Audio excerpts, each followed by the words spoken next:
വഖഫ് മദ്രസ സംരക്ഷണ സമ്മേളനം എന്ന പേരിൽ നടത്തപ്പെട്ടിരിക്കുന്ന ഈ മഹത്തായ പ്രതിഷേധ സദസ്സിന്റെ ബഹുമാന്യനായ അധ്യക്ഷൻ SDPI Puthanpally corporation president Naseer Sahib, സ്വാഗത പ്രഭാഷണം നടത്തിയ സംരക്ഷണ സമിതി ചെയർമാൻ നൌഷാദ് ചാത്തിയാറ,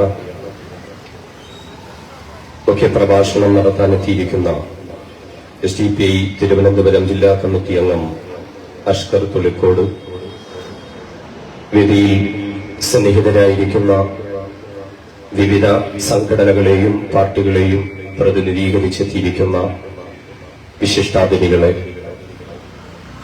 വിനേദനം ശ്രമിക്കുന്ന ബഹുമാന്യരായ പണ്ഡിതരെ, ജനാധിപത്യ മതേതര വിശ്വാസികളെ, എന്തിനാണ് നാം ഇപ്പോൾ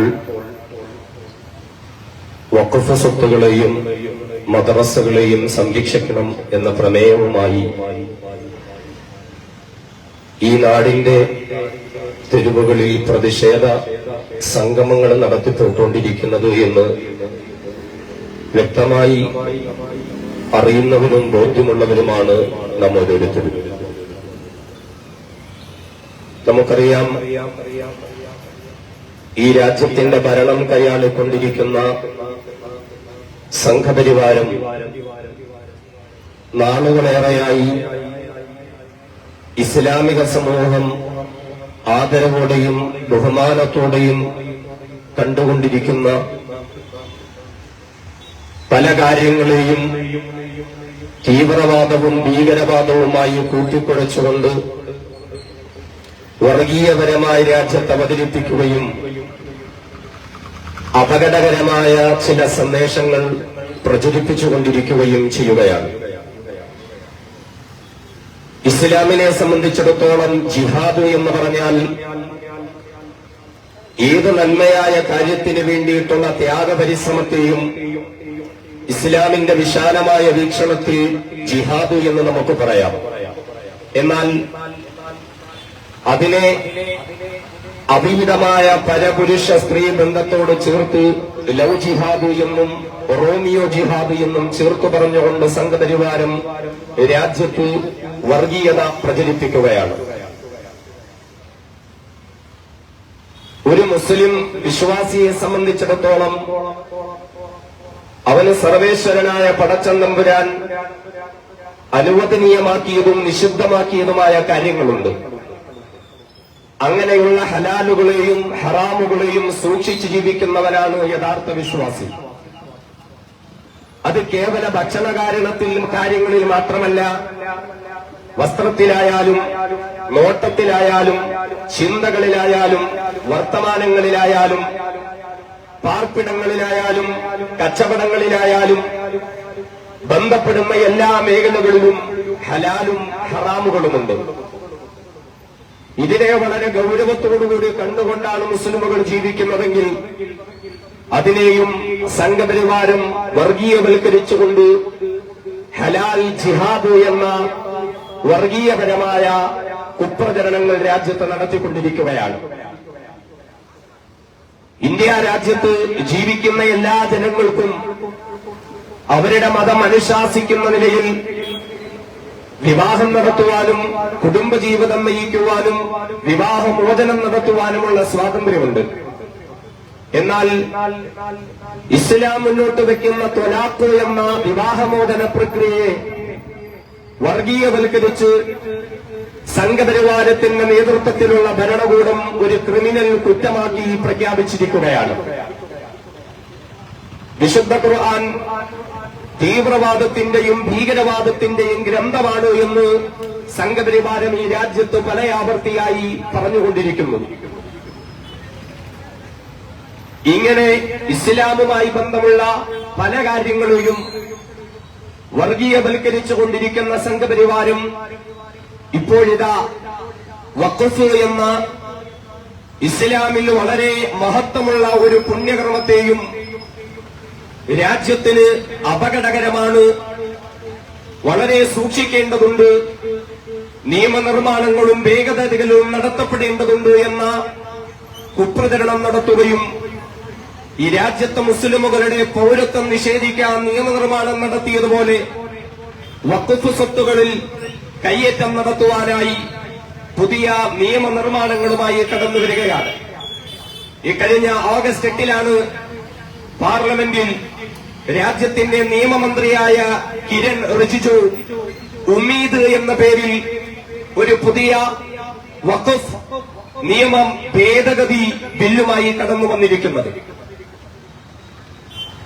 ഇവിടെ സംഘപരിവാരം പ്രചരിപ്പിച്ചുകൊണ്ടിരിക്കുന്നത് വഖഫ് എന്ന് പറഞ്ഞാൽ അന്യരായ മതങ്ങളിൽപ്പെട്ടവരുടെ സ്വത്തിനെയും സമ്പാദ്യത്തെയും പിടിച്ചെടുക്കുവാനും കൊള്ളയടിക്കുവാനും മുസ്ലിമുകൾ അവരുടെ മതത്തിലൂടെ കണ്ടെത്തിയിരിക്കുന്നതായ ഒരു മാർഗമാണ് വഖഫ് എന്ന് പറയുന്നത്. ആ വഖഫ് എന്ന നിയമത്തിലൂടെ, വഖഫ് ബോർഡിലൂടെ നമ്മുടെ ആരാധനാലയങ്ങളും നമ്മുടെ പാർപ്പിടങ്ങളുമെല്ലാം മുസ്ലിമുകൾ കൈയടക്കുമെന്ന് സംഘപരിവാരം ഈ രാജ്യത്ത് വിളിച്ചു പറഞ്ഞുകൊണ്ട് നടക്കുകയാണ്. എന്നാൽ എന്റെ പ്രിയപ്പെട്ട സഹോദരങ്ങളെ, വഖഫ് എന്ന് പറഞ്ഞാൽ എന്താണ്? സമൂഹത്തിന്റെ പൊതുനന്മ മാത്രം ലക്ഷ്യമാക്കി ജീവകാരുണ്യ പ്രവർത്തനങ്ങൾക്ക് വേണ്ടിയിട്ടും ധാർമ്മികമായ പ്രവർത്തനങ്ങൾക്ക് വേണ്ടിയിട്ടും മതപരമായ ആത്മീയമായ പ്രവർത്തനങ്ങൾക്ക് വേണ്ടിയിട്ടും ഒരു വിശ്വാസി തനിക്കിഷ്ടപ്പെട്ട തന്റെ സമ്പത്തിൽ നിന്ന്, സ്വത്തിൽ നിന്ന് ദൈവത്തിന് വേണ്ടി സമർപ്പണം നടത്തുന്നതിനാണ് ഇസ്ലാമിൽ വഖഫ് എന്ന് പറയുന്നത്. ഇത്രയും മഹത്തായ ഒരു പ്രക്രിയയാണ് വഖഫ് എന്ന് പറയുന്നത്.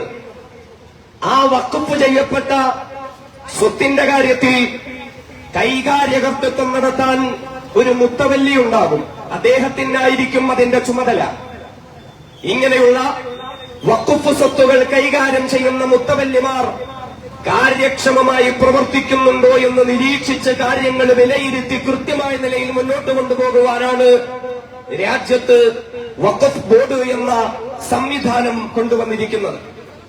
നാം ഒന്ന് തിരിച്ചറിയണം, ഇവിടെ സംഘപരിവാരം പറയുന്നത് പോലെ ഏതെങ്കിലും ഒരു സുപ്രഭാതത്തിൽ ആരാന്റെ പുരേടത്തിൽ കയറി 3 കല്ല് വെച്ചിട്ട് ഇത് ഞങ്ങളുടെ ദൈവമാണ്, ദൈവത്തിന്റെ ലിംഗമാണ് എന്ന് പറഞ്ഞ് സംഘപരിവാരം ഈ രാജ്യത്തെ അന്യമതത്തിൽപ്പെട്ടവരുടെ ആരാധനാലയങ്ങളും സ്വത്തുകളും കയ്യേറാൻ ശ്രമിക്കുന്നത് പോലെ ഒരു നാണം കെട്ട പരിപാടിയല്ല വഖഫ് എന്ന് പറയുന്നത്.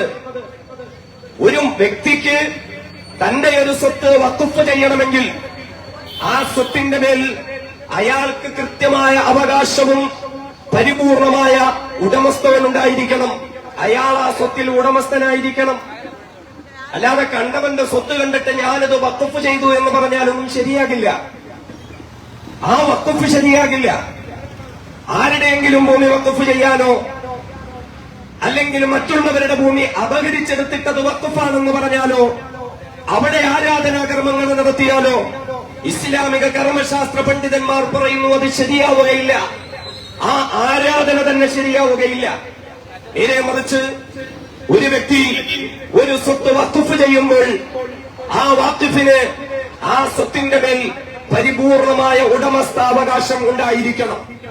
അങ്ങനെ തന്റെ ഉടമസ്ഥാവകാശത്തിൽപ്പെട്ട സ്വത്തിനെയാണ് ഒരാള് വഖഫ് ചെയ്യുന്നത്. ഇന്ന് സംഘപരിവാരത്തിന്റെ കുപ്രചരണങ്ങൾ നമ്മൾ കാണുകയും കേൾക്കുകയും ചെയ്താൽ ഇന്ത്യ രാജ്യത്ത് മുസ്ലിമുകളുടെ സ്വത്തുക്കളെ സംരക്ഷിക്കാൻ വേണ്ടി ഒരു വഖഫ് ബോർഡ് ഉണ്ടാക്കിയിരിക്കുന്നു. മറ്റൊരു മതത്തിനും അങ്ങനെയൊന്നും ഒരു സംവിധാനമേ ഇല്ല എന്ന് നമുക്ക് തോന്നിപ്പോകും. കാരണം മാധ്യമങ്ങളുടെ ചർച്ച എങ്ങനെയാണ്, സംഘപരിവാരത്തിന്റെ ചർച്ച എങ്ങനെയാണ്. പക്ഷേ ഒരിക്കലും സത്യാവസ്ഥ അങ്ങനെയല്ല. ഇന്ത്യ രാജ്യത്ത് ഹൈന്ദവ സമൂഹത്തിന്റെ സമുദായത്തിന്റെ സ്വത്തുക്കൾ സംരക്ഷിക്കുവാനും ആ സ്വത്തുക്കളുടെ സ്ഥിതിഗതികൾ വിലയിരുത്തുവാനും അത് കൃത്യമായ നിലയിൽ മുന്നോട്ട് കൊണ്ടുപോകുവാനും ഹിന്ദു റിലീജിയസ് എൻഡോമെന്റ് ആക്ട് എന്ന് പറയുന്ന ഒരു നിയമം ഇന്ത്യ രാജ്യത്ത് നിലനിൽക്കുന്നുണ്ട്. അതുപോലെ തന്നെ സിഖ് മതവിശ്വാസികളുടേതായ സമ്പത്തുകളെ സംരക്ഷിക്കുന്നതിനും കാര്യക്ഷമമായി പ്രവർത്തിക്കുന്നതിനും ഹരിദ്വാര പ്രബന്ധക കമ്മിറ്റി എന്ന പേരിൽ സംവിധാനങ്ങൾ ഈ രാജ്യത്ത് നിലനിൽക്കുന്നുണ്ട്. ക്രൈസ്തവ സമുദായത്തിന്റെ സമ്പത്തുകൾ കൈകാര്യം ചെയ്യുന്നതിനും മേൽനോട്ടം വഹിക്കുന്നതിനും സഭയുടെ നേതൃത്വത്തിൽ തന്നെ പ്രത്യേക സംവിധാനങ്ങൾ ഈ രാജ്യത്ത് നിലനിൽക്കുന്നുണ്ട്. ഇങ്ങനെ വ്യത്യസ്ത മതവിഭാഗങ്ങളുടെ സ്വത്തുക്കളെ കൈകാര്യം ചെയ്യുവാനും അത് കൃത്യമായി മുന്നോട്ട് കൊണ്ടുപോകുവാനും ഈ രാജ്യത്ത് വ്യവസ്ഥകളും സംവിധാനങ്ങളും നിലനിൽക്കെ വഖഫ് ബോർഡ് എന്നൊരു വിഷയം മാത്രം ഉയർത്തിപ്പിടിച്ചുകൊണ്ട് സംഘപരിവാരം ഈ രാജ്യത്ത് ഭയം വിതറിക്കൊണ്ടിരിക്കുകയാണ്. നമ്മൾ കേട്ടുവല്ലോ, കുറച്ച് ദിവസങ്ങൾക്ക് മുൻപ് കേരള സംസ്ഥാനത്തിലെ ബിജെപിയുടെ എംപിയായ സുരേഷ് ഗോപി എന്ന അയാൾ ഒരു പ്രസംഗത്തിനിടയിൽ പറയുകയാണ്, വഖഫ് ബോർഡ് എന്ന പേര് പറയാൻ പോലും അദ്ദേഹത്തിന് താല്പര്യമില്ലാത്തവരെ. അതുകൊണ്ട് അദ്ദേഹം പറയുന്നു, 4 ആംഗലേയ അക്ഷരങ്ങൾ ഉൾക്കൊള്ളുന്ന ഒരു ബോർഡ് എന്നാണ് അദ്ദേഹം പറഞ്ഞത്. എന്നിട്ട് പറയുന്നു, ആ ബോർഡ് എത്ര കിരാതമായ പ്രവർത്തനങ്ങളാണ് ഈ ലോകത്ത് രാജ്യത്ത് നടത്തിക്കൊണ്ടിരിക്കുന്നത് എന്ന്. എന്നാൽ സുരേഷ് ഗോപി എന്ന അഭിനയ മികവ് പൊതുജനത്തിന്റെ മുന്നിൽ പ്രകടമാക്കിയ മനുഷ്യനോട് ചോദിക്കാനുള്ളത്, മിസ്റ്റർ സുരേഷ് ഗോപി, താങ്കളൊന്ന് തിരിച്ചറിയണം, RSS എന്ന 3 ആംഗലേയ അക്ഷരങ്ങൾ ഉൾക്കൊള്ളുന്നതായ രാജ്യം കണ്ട ലോകം കണ്ട ഏറ്റവും വലിയ വൃത്തികെട്ട വർഗീയ പ്രസ്ഥാനം ഇന്ത്യ രാജ്യത്ത് നടപ്പിൽ വരുത്തുന്നതിനേക്കാൾ വർഗീയതയും കിരാതവും മറ്റാരാണ് ഈ രാജ്യത്ത് നടത്തിക്കൊണ്ടിരിക്കുന്നത് എന്ന് മാത്രമല്ല, വഖഫ് എന്ന പേര് പറയാൻ പോലും തനിക്ക് താല്പര്യമില്ല എന്നാണ് അദ്ദേഹം പറഞ്ഞത്. താല്പര്യമില്ലാഞ്ഞിട്ടല്ല, വഖഫിന്റെ വിശുദ്ധി ഉൾക്കൊണ്ടുകൊണ്ട്, അതിന്റെ പരിശുദ്ധി ഉൾക്കൊണ്ടുകൊണ്ട് ആ വാക്കൊന്ന് പറയാൻ സംഘപരിവാരത്തിന്റെ ചാണക സംസ്കാരം ഉൾക്കൊള്ളുന്ന താങ്കൾക്ക് യോഗ്യതയും അർഹതയുമില്ല എന്നാണ് താങ്കൾ മനസ്സിലാക്കേണ്ടുന്നത്. അത്രത്തോളം അപകടകരമായ നിലയിൽ വഖഫിനെ പറ്റിയിട്ട് വിളിച്ചു പറഞ്ഞുകൊണ്ട് നടക്കുക. എന്താണ് ഇവരുടെ വർത്തമാനങ്ങളും സംസാരങ്ങളും ഒക്കെ കേട്ടാൽ, ഇവിടെ നിയമനിർമ്മാണം നടത്തണമെന്ന് പറയുന്നതൊക്കെ കേട്ടാൽ ഒരുപക്ഷെ നിഷ്കളങ്കരായ പലർക്കും തോന്നിപ്പോകും, ഇതിപ്പോ മറ്റുള്ളവരുടെ സ്വത്തൊക്കെ അടിച്ചെടുക്കാൻ വേണ്ടി ഇവിടെയുള്ള മുസ്ലിങ്ങളൊക്കെ ഒരു പുതിയൊരു ബോർഡ് കൊണ്ടുവന്നിരിക്കുന്നു. SDPIയുടെയോ അല്ലെങ്കിൽ ഇവിടെയുള്ള മറ്റു പാർട്ടികൾ, മുസ്ലിം ലീഗോ PDPയോ ജമാഅത്ത് ഇസ്ലാമിയോ ഒക്കെ ഒരു പുതിയ വഖഫ് ബോർഡ് എന്ന് പറഞ്ഞൊരു സംവിധാനം കൊണ്ടുവന്ന്, വഖഫ് നിയമം കൊണ്ടുവന്ന് നമ്മുടെ സ്വത്തൊക്കെ പിടിച്ചെടുക്കാൻ പോവുകയാണത്രേ. പക്ഷേ നമ്മൾ തിരിച്ചറിയണം, ഇന്ത്യ രാജ്യത്ത് വഖഫ് നിയമവും വഖഫ് ബോർഡും കൊണ്ടുവന്നത് ഏതെങ്കിലും ഒരു സുപ്രഭാതത്തിൽ ഇവിടുത്തെ മുസ്ലിമുകൾ കൊണ്ടുവന്നതല്ല. നേരെ മറിച്ച് ഇന്ത്യ രാജ്യത്തിന്റെ രൂപീകരണത്തിന് മുൻപ് ഏകദേശം 1863 ജീവകാരുണ്യ പ്രവർത്തനങ്ങൾക്ക് വേണ്ടി പൊതുജനങ്ങൾ സമർപ്പിച്ചിരിക്കുന്നതായ സ്വത്തിനെയും സമ്പത്തിനെയും ഏത് നിലയിൽ കൈകാര്യം ചെയ്യണമെന്നുള്ള കാര്യം 1863 വെള്ളക്കാരുടെ ഭരണകാലത്ത് തന്നെ അതിനെപ്പറ്റി ചർച്ചകൾ നടത്തുകയും 863 റിലീജിയസ് എൻഡോമെന്റ് ആക്ട് എന്നൊരു നിയമം അന്ന് തന്നെ ഇവിടെ കൊണ്ടുവരികയുണ്ടായി. പിന്നീട് 1913 വഖഫ് വാലിഡേറ്റിംഗ് ആക്ട് എന്നൊരു നിയമം കൊണ്ടുവന്നു. ശേഷം 920 charitable and religious trust act എന്നൊരു നിയമമായി. 3 കൊല്ലത്തിന് ശേഷം 923 വഖഫ് ചെയ്യപ്പെട്ട സ്വത്തുകൾ സംരക്ഷിക്കുന്നതിന് വേണ്ടിയിട്ട് മുസൽമാൻ വഖഫ് ആക്ട് കൊണ്ടുവന്നു. ആരുടെ കാലഘട്ടത്തിലാ? ബ്രിട്ടീഷ് ഭരണകൂടത്തിന്റെ കാലഘട്ടത്തിൽ തന്നെ വഖഫ് ചെയ്യപ്പെട്ട സ്വത്തുക്കൾ സംരക്ഷിക്കുന്നതിന് വേണ്ടിയിട്ട് നിയമം കൊണ്ടുവന്നു, മുസൽമാൻ വഖഫ് ആക്ട്.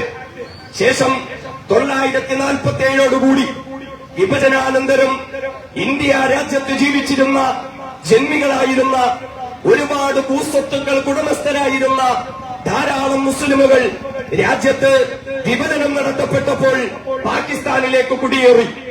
അവരുടെ സ്വത്ത് മുഴുവനും ഇന്ത്യ രാജ്യത്ത് ഉപേക്ഷിക്കപ്പെട്ടിരിക്കുകയായിരുന്നു. സ്വാതന്ത്ര്യം കിട്ടിയ ഇന്ത്യ രാജ്യത്ത് അങ്ങനെ ഉപേക്ഷിക്കപ്പെട്ട ഈ സ്വത്ത് കാര്യം എങ്ങനെ കൈകാര്യം ചെയ്യണമെന്നുള്ള കാര്യം രാജ്യത്തിന്റെ ഭരണകൂടം ചർച്ച ചെയ്തു.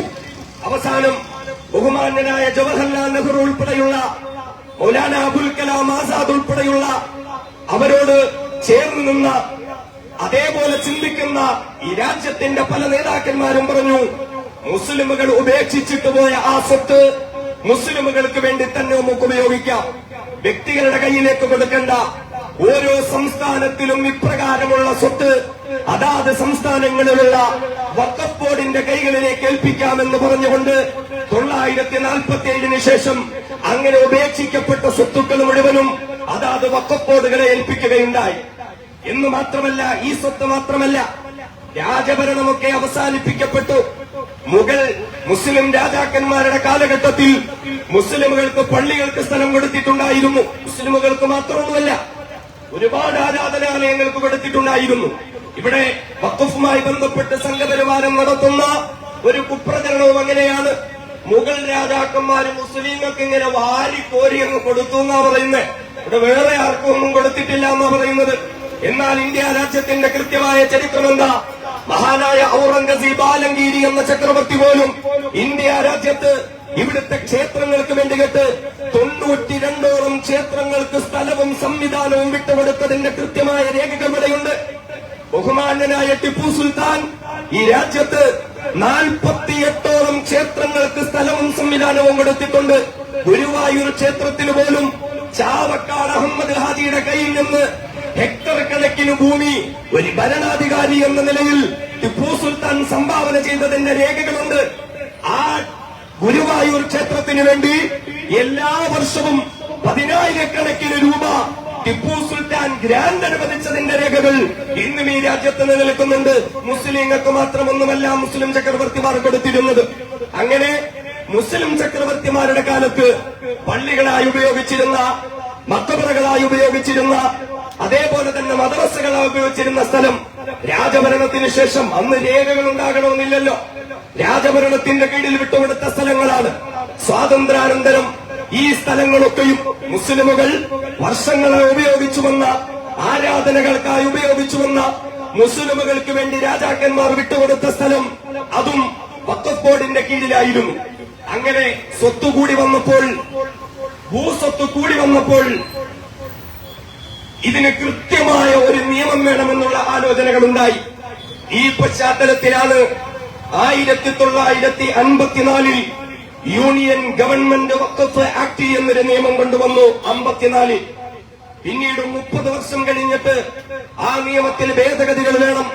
കാലോചിതവും പ്രായോഗികവുമായ നിയമ നടപടികൾ വീണ്ടും ഉണ്ടാകണമെന്ന് പറഞ്ഞിട്ട് 984 ആ നിയമത്തിൽ ഭേദഗതി കൊണ്ടുവന്നു.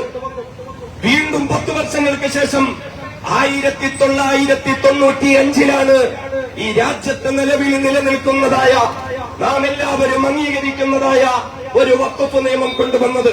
എന്തിനായി നിയമം കൊണ്ടുവന്നത്? ഈ രാജ്യത്തുള്ള വഖഫ് സ്വത്തുകൾ കാര്യക്ഷമമായി ഉപയോഗിക്കപ്പെടണം. ഈ രാജ്യത്തിന്റെ പൊതുനന്മയ്ക്ക് വേണ്ടിയിട്ട്, ഈ രാജ്യത്തിന്റെ പൊതുജനത്തിന് വേണ്ടിയിട്ട്, ആശുപത്രികൾക്ക് വേണ്ടിയിട്ട് സ്ഥലം വഖഫ് ചെയ്യാം, സ്കൂളുകൾക്ക് വേണ്ടിയിട്ട് വഖഫ് ചെയ്യാം, പൊതുജനങ്ങളുടേതായ നല്ല കാര്യങ്ങൾക്ക് വേണ്ടിയിട്ട് വഖഫ് ചെയ്യാം. ഇങ്ങനെ ചെയ്യപ്പെട്ട സ്ഥലങ്ങൾ ഉപയോഗപ്പെടുത്തുന്നതിന് വേണ്ടിയിട്ടാണ് കാലാന്തരങ്ങളിൽ പലപ്പോഴും വഖഫ് ആക്ടുകൾ കൊണ്ടുവരികയും ഭേദഗതികളും ഒക്കെ നടത്തി കൃത്യമായി ഇതുവരെയും കൊണ്ടെത്തിയത്. അതല്ലാതെ ഇപ്പോഴൊരു നിയമം കൊണ്ടുവന്ന് സംഘപരിവാരം വഖഫ് സ്വത്തുകളെ മുഴുവനും തട്ടിയെടുക്കുവാനും അത് അന്യാധീനപ്പെടുത്തുവാനും വേണ്ടി ശ്രമിക്കുന്നത് പോലെയായിരുന്നില്ല. അങ്ങനെ ഇന്ത്യ രാജ്യത്ത് നിലവിൽ ഏകദേശം 8,70,000 വഖഫ് സ്വത്തുക്കളുണ്ട്. 8,70,000. ഇവിടെ നമ്മൾ തിരിച്ചറിയണം, സംഘപരിവാരം നടത്തുന്ന മറ്റൊരു അപകടകരമായ കുപ്രചരണം. ഇന്ത്യ രാജ്യത്ത് 8,70,000 വഖഫുകളിലായി 9,40,000 ഏക്കർ ഭൂമി വഖഫ് ബോർഡിന്റേതായിട്ടുണ്ട്. 9,40,000 ഏക്കർ ഭൂമി. നമ്മളൊന്ന് ചിന്തിച്ചു നോക്കേ. കേൾക്കുമ്പോ തന്നെ ഇത്രയും സ്ഥലമൊക്കെ ഉണ്ടോ നമുക്ക് തോന്നിപ്പോകും. അവിടെയാണ് സംഘപരിവാരത്തിന്റെ മറ്റൊരു കുപ്രചരണം നടക്കുന്നത്. ഇന്ത്യ രാജ്യത്ത് റെയിൽവേ മന്ത്രാലയം കഴിഞ്ഞാൽ, ഇന്ത്യ രാജ്യത്ത് ആഭ്യന്തര മന്ത്രാലയം കഴിഞ്ഞാൽ ഏറ്റവും കൂടുതൽ ഭൂസ്വത്തിനുടമകളായിരിക്കുന്നത് വഖഫ് ബോർഡാണത്രേ. കേൾക്കുമ്പോൾ ആളുകൾക്ക് എന്താ തോന്നുക? ഇന്ത്യയിലെ ആഭ്യന്തര മന്ത്രാലയവും റെയിൽവേ മന്ത്രാലയവും കഴിഞ്ഞാൽ പിന്നെ ഏറ്റവും കൂടുതൽ ഭൂസ്വത്തുള്ളത് വഖഫ് ബോർഡിനാ. ഇതിങ്ങനെ പറഞ്ഞിട്ട് RSS പ്രചരിപ്പിക്കുക. അപ്പൊ നമ്മുടെ സ്വത്തുക്കളെ, രാജ്യത്തിന്റെ 3ാമത്തെ ഭൂസ്വത്ത് വഖഫ് ബോർഡിനാണ്. നമ്മുടെ സ്വത്ത് കയ്യേറിക്കൊണ്ടിരിക്കുന്നു. ഇന്ത്യ രാജ്യത്തിന്റെ കണ്ണായ സ്ഥലങ്ങൾ കയ്യേറി ഈ രാജ്യത്തെ ഇസ്ലാമിക രാഷ്ട്രമായി പ്രഖ്യാപിക്കാൻ പോകുന്നു എന്നാ പറയുന്നത്. പക്ഷേ എന്റെ സഹോദരങ്ങളെ, സത്യമായ കാര്യം നമ്മൾ തിരിച്ചറിയണം. കാര്യം അങ്ങനെയാണോ? All India Muslim personal law ബോർഡിന്റെ മഹാനായ ദേശീയ അധ്യക്ഷൻ ഖാലിദ് സൈഫുള്ള റഹ്മാനി അദ്ദേഹം കൃത്യമായ കണക്കുകൾ നിരത്തുന്നുണ്ട്. അദ്ദേഹം പറയുന്നുണ്ട്, തമിഴ്നാട്ടിൽ മാത്രം ഹിന്ദു എൻഡോവ്മെന്റിന്റെ കീഴിൽ ക്ഷേത്രത്തിനും മതങ്ങൾക്കും വേണ്ടി സമർപ്പിച്ചിരിക്കുന്ന ഹൈന്ദവ സമൂഹത്തിനു വേണ്ടി ഹിന്ദുക്കളായ സഹോദരങ്ങൾ സമർപ്പിച്ചിരിക്കുന്ന ഭൂമിയുടെ കണക്ക് ഏകദേശം 4,70,8,000 ഏക്കറാണ്. എവിടെ? തമിഴ്നാട്ടിൽ മാത്രം ഹിന്ദു സമൂഹത്തിന് 4,70,8,000 ഏക്കർ ഭൂമിയുണ്ട്. ആന്ധ്രാപ്രദേശിലേക്ക് കിടന്നാൽ അവിടെ 4,68,000 ഏക്കറുണ്ട്. അങ്ങനെ തമിഴ്നാടും ആന്ധ്രാപ്രദേശും മാത്രം അവിടെയുള്ള ഹിന്ദു എൻഡോവ്മെന്റിന്റെ കീഴിലുള്ള ഭൂസ്വത്ത് മാത്രം നമ്മൾ എടുത്താൽ ഇന്ത്യ രാജ്യത്ത് മുഴുവനുമുള്ള വഖഫ് ബോർഡിന്റെ അത്രയുമായി 2 സംസ്ഥാനങ്ങളുടെ കണക്കെടുത്തപ്പോ അപ്പൊ ഈ രാജ്യത്തുള്ള മുഴുവൻ ഹിന്ദു എൻഡോവ്മെന്റിന്റെ കണക്കെടുത്താൽ എവിടെയായിരിക്കും ചെന്നെത്തി നിൽക്കുക എന്ന് പറഞ്ഞാൽ, സംഘപരിവാരം ഈ രാജ്യത്ത് കള്ളക്കണക്കുകളെ നിരത്തിയിട്ട് ഇന്ത്യയുടെ ഭൂസ്വത്തിന്റെ 3ാം സ്ഥാനം മുസ്ലിമുകൾ കൈയാക്കിയെന്ന് കുപ്രചരണം നടത്തിക്കൊണ്ടിരിക്കുകയാണ്. വെറുതെയൊന്നും ഒരു സ്വത്തും ഇവിടെ വഖഫിന്റെ സ്വത്തായി മാറുന്നില്ല. ഇന്ത്യ രാജ്യത്തിന്റെ നിലവിലുള്ള നിയമമനുസരിച്ച്, ഇസ്ലാമിന്റെ നിയമമനുസരിച്ച് 3 നിലയിലാണ് ഒരു സ്വത്ത് വഖഫ് ചെയ്യാനുള്ള അനുവാദമുള്ളത്.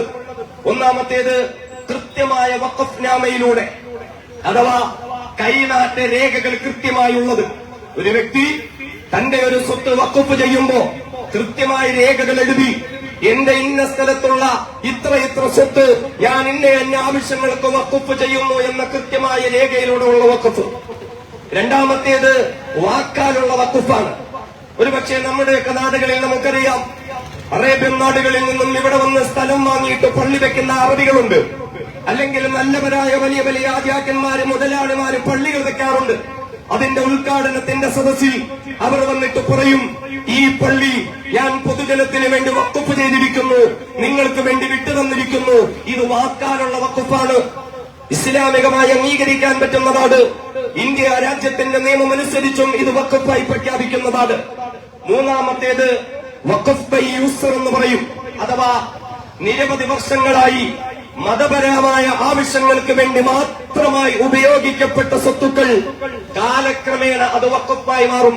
അതാണ് നമ്മൾ നേരത്തെ പറഞ്ഞത്. മുസ്ലിം ചക്രവർത്തിമാരുടെ കാലഘട്ടത്തിൽ മുസ്ലിമുകളുടെ മതപരമായ ആവശ്യങ്ങൾക്ക് വേണ്ടി വിട്ടുകൊടുത്തതായ സ്ഥലം കൊല്ലങ്ങളായി അത് അങ്ങനെ തന്നെ ഉപയോഗിച്ചു വന്നിട്ടുണ്ട് എങ്കിൽ വഖഫ് ബൈ യൂസർ നിയമപ്രകാരം അതും വഖഫ് ചെയ്യപ്പെട്ട ഭൂമിയാണ്. ഇവിടെയും സംഘപരിവാരം പറയുന്നുണ്ട്, ഈ നിയമം സൂക്ഷിക്കണം. കാരണം നമുക്കറിയാം, സ്കൂളുകളിൽ പഠിക്കുന്ന നമ്മുടെ കുട്ടികളുണ്ട്. അങ്ങനെയുള്ള ആൺകുട്ടികളോ പെൺകുട്ടികളോ 9ാം ക്ലാസ്സിലോ 10ാം ക്ലാസ്സിലോ പഠിക്കുന്ന കുട്ടികൾ ഉച്ചസമയാവുമ്പോ ആ പള്ളിയുടെ മൂലക്കൊരു ഷാള് വിരിച്ചിട്ട് അവർ ളുഹർ നിസ്കരിച്ചാൽ 1 വർഷം നിസ്കരിച്ചാൽ പിന്നെ ആ ക്ലാസ് ഒരു വഖഫ് ബോർഡിന്റേതാ. അവിടെ RSS പറഞ്ഞു പ്രചരിപ്പിക്കുക. അങ്ങനെ അവർ നിസ്കരിച്ചാൽ ആ ക്ലാസ് മുറി പോലും വഖഫായി പോകും. അതുകൊണ്ട് നിസ്കരിക്കാൻ പാടില്ല. നമ്മളൊക്കെ ട്രെയിനുകളിൽ നിസ്കരിക്കാറുണ്ട്. അങ്ങനെ ഒരു 5-6 തവണ ട്രെയിനിൽ നിസ്കരിച്ചാൽ പിന്നെ ആ കമ്പാർട്ട്മെന്റ് വഖഫ് ബോർഡിന്റേതാണത്രേ. സംഘപരിവാരം നടത്തുന്ന കുപ്രചരണങ്ങൾ എത്രയോ തരം താണതാണ് എന്നെന്റെ പ്രിയപ്പെട്ട സഹോദരങ്ങളെ നമ്മൾ അറിയണം. ഇങ്ങനെ കൃത്യമായ നിയമങ്ങൾ വഖഫ് ബോർഡിലുണ്ട്, കൃത്യമായ കണക്കുകൾ വഖഫ് ബോർഡിലുണ്ട്. പക്ഷേ നമ്മൾ തിരിച്ചറിയേണ്ടത്, ഈ വഖഫിന്റെ സ്വത്തുക്കളെ കാര്യക്ഷമമായ നിലയിൽ ഉപയോഗപ്പെടുത്തുവാനോ ഈ വഖഫിന്റെ സ്വത്തിന്റെ വിശാലമായ ഉപയോഗക്രമങ്ങൾ തിരിച്ചറിഞ്ഞുകൊണ്ട് അത് ഉപയോഗപ്പെടുത്തുവാനോ നാളിന്ന് വരെയും ഈ രാജ്യത്തെ ഭരണ സംവിധാനങ്ങൾക്ക് സാധ്യമായിട്ടില്ല എന്ന് മാത്രമല്ല, വിവിധ സർക്കാരുകളുടെ മൗനാനുമതത്തോടുകൂടി ഇന്ത്യ രാജ്യത്തിന്റെ വിവിധ ഭാഗങ്ങളിൽ കോടാനുകോടി രൂപയുടെ വഖഫ് സ്വത്തുക്കൾ കൈയേറ്റം ചെയ്യപ്പെട്ടിരിക്കുകയാ.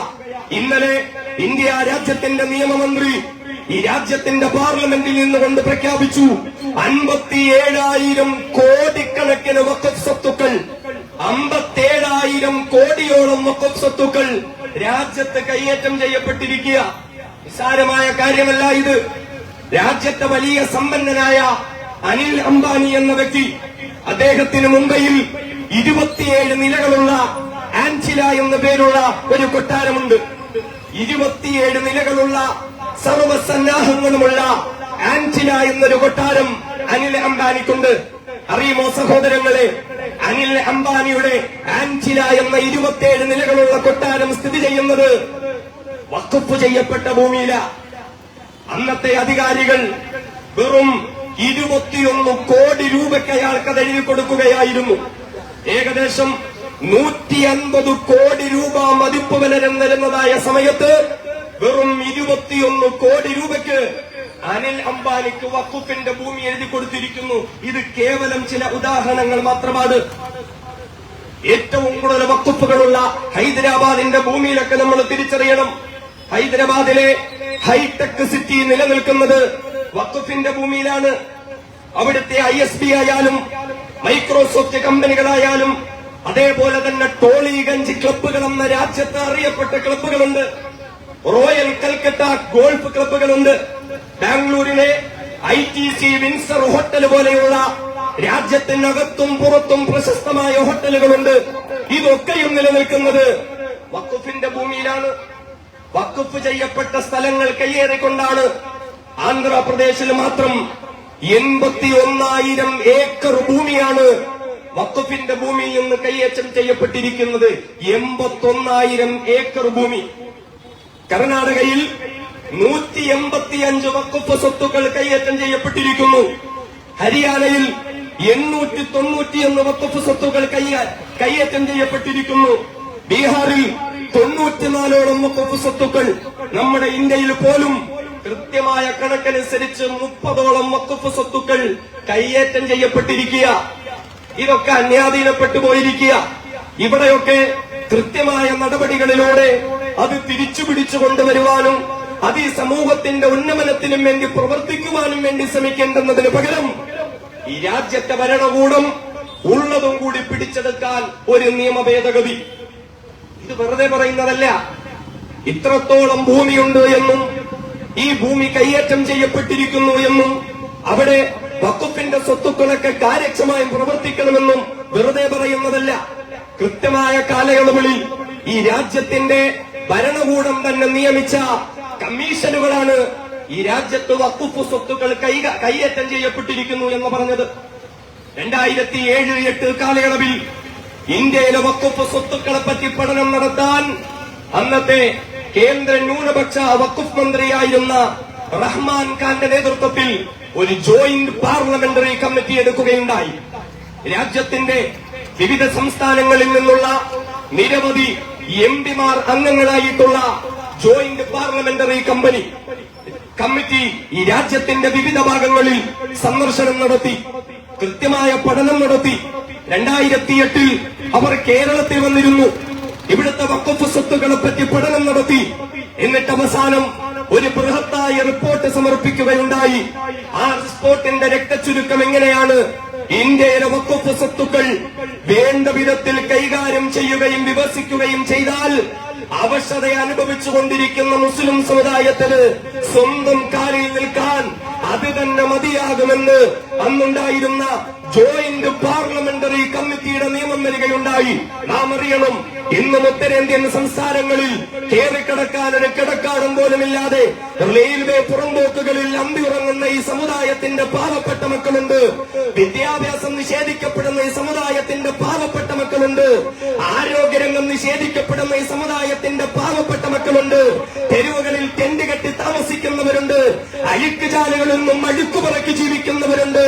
ഇന്നും മാലിന്യ കൂമ്പാരങ്ങളിൽ കടിഞ്ഞുകൂടുന്നവരുണ്ട്.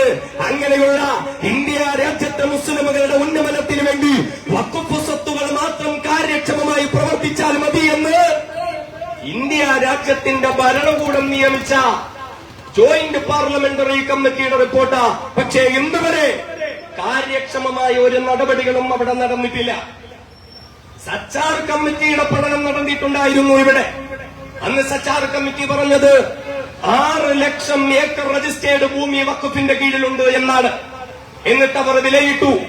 ഏകദേശം 1,20,000 കോടി രൂപയുടെ മതിപ്പുണ്ട് അതിന്. സാരമല്ല, 1,20,000 കോടി രൂപയുടെ മതിപ്പുണ്ട്. ഒരു വർഷം 12,000 കോടി രൂപയുടെ വരുമാനം അതിലൂടെ ഉണ്ടാക്കാൻ പറ്റും. 12,000 കോടി രൂപ. പക്ഷെ എന്താ അവിടെ നടക്കുന്നത്?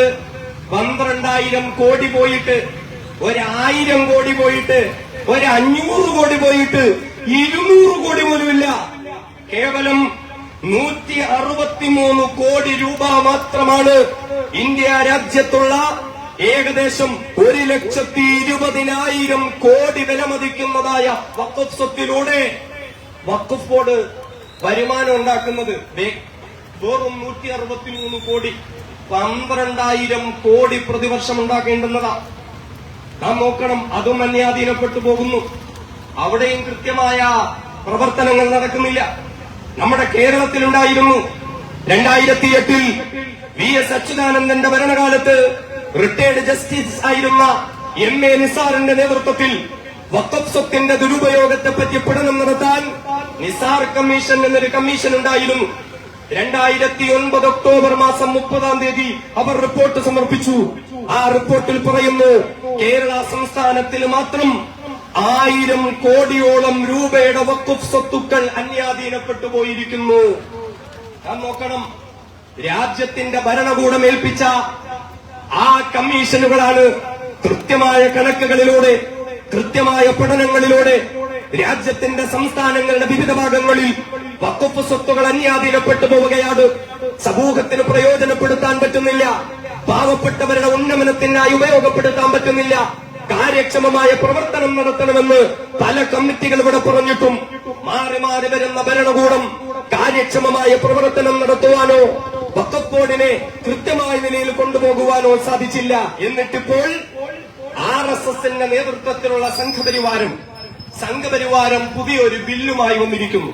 എന്താണ് ആ ബില്ലിന്റെ പേര്? ഉമീദ് എന്നാണ് ആ ബില്ലിന്റെ പേര്. ഹിന്ദിയിൽ ഉമീദ് എന്ന് പറഞ്ഞാൽ പ്രത്യാശ എന്നാണ് അർത്ഥം. അങ്ങനെ അർത്ഥം വരുന്ന ഉമീദ് എന്ന bill unified Waqf management empowerment efficiency and development എന്ന പേരിൽ വഖഫിന്റെ സ്വത്തുക്കളെ കാര്യക്ഷമമാക്കുവാനും അതിനെ ശാക്തീകരിക്കുവാനും അതിനെ വികസിപ്പിക്കുവാനും വേണ്ടി സംഘപരിവാരത്തിന്റെ നേതൃത്വത്തിൽ ഒരു ബില്ല് കൊണ്ടുവന്നിരിക്കുന്നു. ആ ബില്ലിൽ കുറെ കാര്യങ്ങളും കുറെ ലക്ഷ്യങ്ങളും ഉണ്ട്. എന്താ പറയുന്നതെന്നറിയോ? ഇങ്ങനൊരു പുതിയ നിയമം കൊണ്ടുവരാൻ ഉള്ള കാരണം വഖഫ് ബോർഡിൽ സ്ത്രീ പ്രാതിനിധ്യം ഉറപ്പുവരുത്തണോ അത്രേ. നോക്കണേ, സംഘപരിവാരത്തിന്റെ ഒരു വിശാലമായ വീക്ഷണം നോക്കണേ. ഇന്ത്യ രാജ്യത്തിന്റെ ഏറ്റവും വലിയ പ്രശ്നം എന്താ? വഖഫ് ബോർഡിൽ പെണ്ണുങ്ങളില്ലാത്തോണ്ടാ. ഇവിടുത്തെ ദാരിദ്ര്യവും ഇവിടുത്തെ പട്ടിണിയും ഇവിടുത്തെ വിലക്കയറ്റവും ഇവിടുത്തെ സാമ്പത്തിക മാന്ദ്യവും ഇവിടുത്തെ വർഗീയതയും ഇവിടുത്തെ തൊഴിലില്ലായ്മയും എല്ലാത്തിനും കാരണം എന്താണെന്നറിയോ? വഖഫ് ബോർഡിൽ പെണ്ണുങ്ങളില്ലാത്തോണ്ടാ. അതുകൊണ്ട് വഖഫ് ബോർഡിൽ സ്ത്രീകളെ നിയോഗിക്കണം. അതിനു വേണ്ടിയിട്ടാണ് ഞങ്ങൾ പുതിയ നിയമവും നിയമ ഭേദഗതിയും കൊണ്ടുവരുന്നത്. എന്നാൽ എന്റെ സഹോദരങ്ങൾ, ഇതിലെന്തെങ്കിലും കാര്യമുണ്ടോ? തികച്ചും കളവ് മാത്രമാണിത്. 2013 റഹ്മാൻ ഖാൻ ബില്ലിൽ തന്നെ വഖഫ് ബോർഡുമായി ബന്ധപ്പെട്ട് സ്ത്രീ പ്രാതിനിധ്യം ഉറപ്പുവരുത്തുന്നുണ്ട്. വഖഫ് ബോർഡിന്റെ ഒഴിവാക്കാൻ പറ്റാത്ത നേതൃസ്ഥാനങ്ങളിലേക്ക് സ്ത്രീകൾ കടന്നു വന്നിട്ടുണ്ട് എന്ന് റഹ്മാൻ ഖാൻ ബില്ല് തന്നെ ഇവിടെ വ്യക്തമായി പറയുന്നു. തമിഴ്നാട്ടിലും ജമ്മു കാശ്മീരിലും പഞ്ചാബിലുമൊക്കെ വഖഫ് ബോർഡിന്റെ ചെയർപേഴ്സൺ സ്ഥാനത്തിലേക്ക് സ്ത്രീകൾ കടന്നു വന്നിട്ടുണ്ടായിരുന്നു എന്ന് കണക്കുകളും തെളിവുകളും പറയുമ്പോൾ സംഘപരിവാരത്തിന് RSSകാർക്ക് മുസ്ലിം സ്ത്രീകളോട് വല്ലാത്ത സ്നേഹം. എപ്പോഴാ സംഘപരിവാരത്തിന് മുസ്ലിം സ്ത്രീകളോട് ഈ സ്നേഹം ഉണ്ടായത്? നമുക്കറിയാമല്ലോ, രാജ്യത്തിന്റെ വിവിധ ഭാഗങ്ങളിൽ കലാപങ്ങൾ നടത്തപ്പെട്ടപ്പോൾ 82-83 കാലഘട്ടങ്ങളിൽ ആസാമിലെ നെല്ലയിലായാലും 92-93 കാലഘട്ടങ്ങളിൽ ബോംബെയിലും സൂറത്തിലും മീറത്തിലുമായാലും 2002 ഇന്നലകളിൽ അഹമ്മദാബാദിലും ഗുജറാത്തിന്റെ തെരുവോരങ്ങളിലുമായാലും 2012 ഇന്നലകളിൽ UPയിലെ മുസഫർ നഗറിലായാലും അതിനിടയിലും അതിനു മുമ്പും അതിനുശേഷവും രാജ്യത്തിന്റെ വിവിധ ഭാഗങ്ങളിൽ നടത്തപ്പെട്ട ചെറുതും വലുതുമായ 10,000-കണക്കിന് കലാപങ്ങളിലൂടെ ലക്ഷക്കണക്കിന് മുസ്ലിം സ്ത്രീകളുടെ ജീവിതം നശിപ്പിച്ച സംഘപരിവാരം, ലക്ഷക്കണക്കിന് മുസ്ലിം ജീവികളുടെ മാനം പിച്ചിച്ചേന്തിയ സംഘപരിവാരം ബോംബെ കലാപത്തിന്റെ കാലയളവുകളില് മുസ്ലിം സ്ത്രീകളെ അതിക്രൂരമായി ബലാത്സംഗം ചെയ്ത രംഗങ്ങൾ മുഴുവനും ക്യാമറകളിൽ പകർത്തിയെടുത്ത് കാസറ്റുകളാക്കിയിട്ട് വർഗീയ ഏമാന്മാരുടെ കോട്ടകൊത്തളങ്ങളിൽ TV-യിൽ ആ രംഗങ്ങളെ കേട്ട് കൈയടിച്ചു പൊട്ടിച്ചിരിച്ച സംഘപരിവാരമുണ്ടല്ലോ. ഗുജറാത്തിന്റെ നരോദ പാർട്ടിയുടെ തെരുവോരങ്ങളിൽ നിറവയറുമായി നിൽക്കുന്ന പരിപൂർണ ഗർഭിണിയായ പെണ്ണിനെ പോലും ബലാത്സംഗം ചെയ്ത് അവളുടെ അടിവയറ് കുത്തിക്കീറിയിട്ട് ഗർഭസ്ഥ ശിശുവിനെ തൃശൂലം കൊണ്ട് കുത്തിയെടുത്ത് തീരിട്ട് കരിച്ചരിച്ചു കൊന്നുകളഞ്ഞ സംഘപരിവാരം. മുസ്ലിം സ്ത്രീകളോട് ഇപ്പൊ വല്ലാത്ത സ്നേഹമാണ് അവർക്ക്. മുസ്ലിം സ്ത്രീകൾക്ക് വഖഫ് ബോർഡിൽ പ്രാതിനിധ്യം വേണം. ആരാവശ്യപ്പെട്ടിട്ടാ? ഇവിടെ ആരെങ്കിലും ആവശ്യപ്പെട്ടോ? ഏതെങ്കിലും മുസ്ലിം സ്ത്രീകൾ ഇവിടെ സമരം നടത്തുക ഞങ്ങൾക്ക് വഖഫ് ബോർഡിൽ പ്രാതിനിധ്യം വേണം? ഒരു വെള്ളക്കടലാസിലെങ്കിലും ഒന്ന് എഴുതി തന്നിട്ടുണ്ടോ? ഇല്ല. ആ സംഘപരിവാരം ഞങ്ങൾ നിയമം കൊണ്ടുവരുന്നത് നന്മകൾക്കാണ് എന്ന് വരുത്തി തീർക്കാൻ വേണ്ടി മാത്രം വഖഫ് നിയമത്തിൽ ഭേദഗതി നടത്തുന്നത് സ്ത്രീ പ്രാതിനിധ്യം ഉറപ്പുവരുത്താൻ വേണ്ടിയിട്ടാണ് അത്ര. പിന്നെ രണ്ടാമതെന്ന് പറയുന്നത് എന്താണെന്നറിയോ? ഇതൊക്കെയാണ് അതിന്റെ രസം എന്ന് പറയുന്നത്. സംഘപരിവാരത്തിന്റെ വാദഗതികളും അവരുടെ പ്രവർത്തനങ്ങളും തമ്മിൽ ഒരു ബന്ധമില്ല. അവർ പറയുന്നു വഖഫ് ബോർഡിൽ അമുസ്ലിമീങ്ങളായ ആളുകളെ ഉൾപ്പെടുത്താൻ പോവുകയാണ്. കേന്ദ്ര വഖഫ് കൌൺസിലുണ്ട്. അതിൽ 23-ൽ 7 പേരെ അമുസ്ലിമുകളായിരിക്കും. അത് ഗവൺമെന്റ് തന്നെ നിയോഗിക്കും. കണ്ട RSSകാരെയൊക്കെ തിരികെ കയറ്റാലോ, അങ്ങനെയൊക്കെ തിരികെ കയറ്റാലോ. എന്ന് മാത്രമല്ല, അപ്പം മുസ്ലിം നാമധാരികളായ ആളുകൾ തന്നെ ഉണ്ടല്ലോ. അബ്ദുള്ള കുട്ടിയൊക്കെ കേന്ദ്ര ഹജ്ജ് കമ്മിറ്റിയുടെ വലിയ നേതാവായിട്ട് ഇങ്ങനെ വിടുവായിത്തം പറഞ്ഞുകൊണ്ട് കിടക്കുക. നമുക്കിതൊന്നും കണ്ടിട്ടൊരു പുത്തരിയില്ല. കാരണം ഇസ്ലാമിനെ സംബന്ധിച്ചിടത്തോളം അള്ളാന്റെ റസൂലിന്റെ കാലഘട്ടത്തിൽ തന്നെ മക്കയിൽ കൊല്ലങ്ങളോളം ഹജ്ജ് കമ്മിറ്റിയുടെ ചെയർമാനായിട്ടിരുന്നത് അബൂജഹലും അബൂലഹബും ഒക്കെയാ. പിന്നെയാണോ ഈ അബ്ദുള്ള കുട്ടി ഇന്ന് വലിയ ആളായിട്ട് ഇവിടെ വിലസുന്നത്? അപ്പൊ ഇങ്ങനെയുള്ള കുറെ ആളുകളെയൊക്കെ അവർക്ക് കിട്ടും. അവരെയൊക്കെ ഇങ്ങനെ തിരികെ കയറ്റാം. അപ്പൊ 23-ൽ 7 പേര് അമുസ്ലിമുകളാകും. എന്തിനാണെന്നറിയോ? മതേതരത്വം പുലർന്നു കാണണം. മതേതരത്വം പുലർന്നു കാണണം. അത്രേ നല്ല കാര്യ. എങ്കിൽ പിന്നെ വഖഫ് ബോർഡിൽ മാത്രമല്ല, ഇവിടുത്തെ ദേവസ്വം ബോർഡിലേക്കും നമുക്ക് കുറെ ഹാജിയാക്കന്മാരെ കയറ്റാം. അവിടെ മതേതരത്വം വേണമല്ലോ. ഇവിടുത്തെ ക്ഷേത്ര കമ്മിറ്റികളിൽ, ക്രൈസ്തവ സഭകളിലൊക്കെ നമുക്ക് കുറെ ആലിമീങ്ങളെയൊക്കെ തിരികെ കയറ്റാം. ഇങ്ങനെ ഇവിടെ മതേതരത്വം ഇങ്ങനെ പുലർന്നു കാണട്ടെ. സംഘപരിവാരത്തിന് എത്ര വലിയ മതേതരത്വം ഇവിടെ! ഇന്ത്യ രാജ്യത്തിന്റെ ഭരണഘടനയിൽ നിന്ന് മതേതരത്വത്തെ വെട്ടിമാറ്റുമെന്ന്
അപ്പോ ഇന്ത്യൻ ഭരണഘടനയിൽ നിന്നും മതേതരത്വവും ജനാധിപത്യവും ഒക്കെ മുറിച്ചു മാറ്റണമെന്ന് നാഴികയ്ക്ക് 40 വട്ടം രാജ്യത്ത് വിളിച്ചു പറഞ്ഞ സംഘപരിവാരം, അതിനുവേണ്ടി കോടതികളെ ഹർജികൾ മാറി മാറി കൊടുത്തുകൊണ്ടിരിക്കുന്ന സംഘപരിവാരം, അവർക്കിപ്പോ വഖഫ് ബോർഡിൽ മതേതരത്വം പുലർന്നു കാണണം. അതിന് അമുസ്ലിമുകളായ ആളുകളെ ഉൾക്കൊള്ളിക്കണം.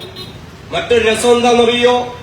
ഇതൊക്കെ പറയുമ്പോഴും എന്ന് പറഞ്ഞാൽ മുസ്ലിങ്ങളും അമുസ്ലിമീങ്ങളും ഒക്കെ ഒന്നിച്ചുണ്ടായാൽ മാത്രമേ ഇവിടെ മതേതരത്വം പുലർന്നു കാണുള്ളൂ എന്ന് പറയുന്ന ഈ സംഘപരിവാര വിഡ്ഢികളുണ്ടല്ലോ.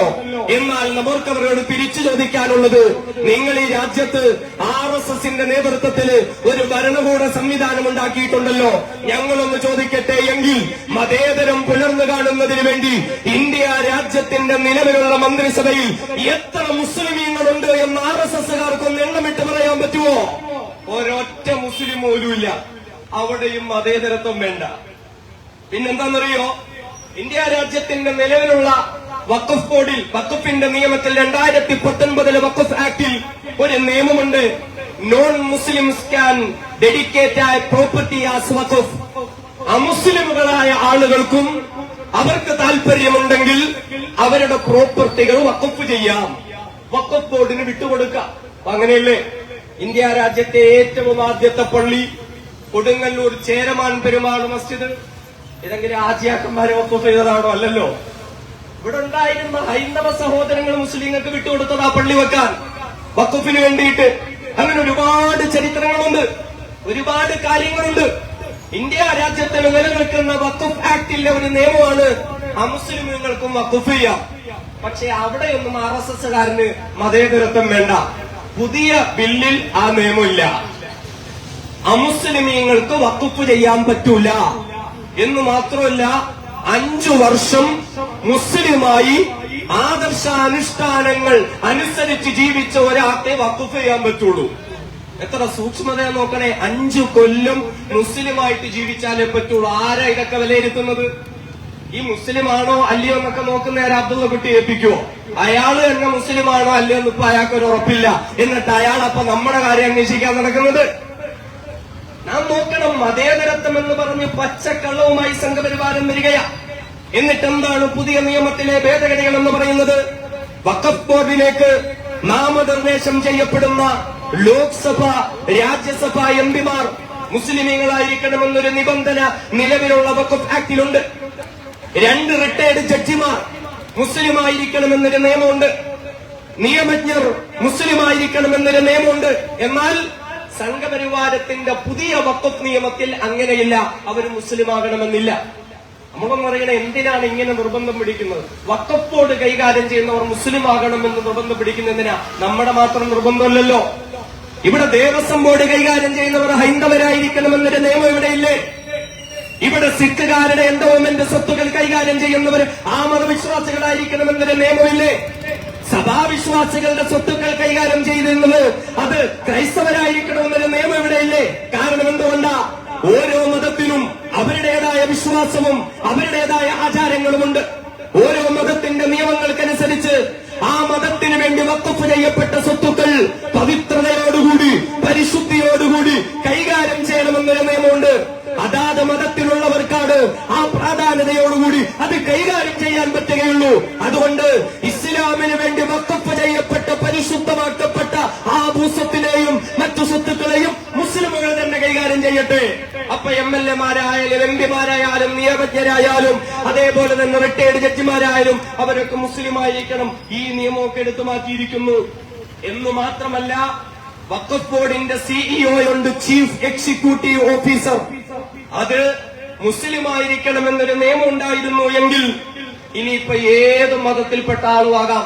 സംഘപരിവാരത്തിന് RSSകാരെയൊക്കെ അവിടെ നിയമിക്കാം, തങ്ങളുടേതായ ആളുകളെ നിയമിക്കാം. അതിന് വഖഫ് ബോർഡിന്റെ അനുവാദമൊന്നുമില്ല.